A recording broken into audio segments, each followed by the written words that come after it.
le positionnement que va avoir la future majorité sénatoriale va être certainement primordial pour le quinquennat qui suit. En tout cas, entre l'opposition qu'il pourrait y avoir au sein du gouvernement et de l'opposition. Oui. Et c'est ce que je trouve vraiment tout à fait passionnant dans ces élections sénatoriales, compte tenu de ce qui vient d'être dit.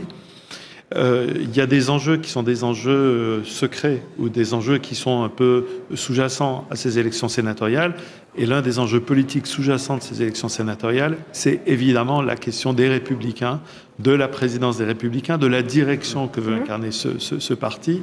Et ce soir, on en saura sans doute un peu plus sur la manière dont la composition du groupe Les Républicains dira quelque chose sur l'orientation souhaitée par les élus de base de ce parti quant à leur parti politique dans les mois et sous le mandat d'Emmanuel Macron. Parce qu'il faut rappeler qu'aujourd'hui, les sénateurs sont élus sous une certaine étiquette, mais demain, rien n'empêche qu'ils puissent aller dans un autre groupe ou créer des petits groupes.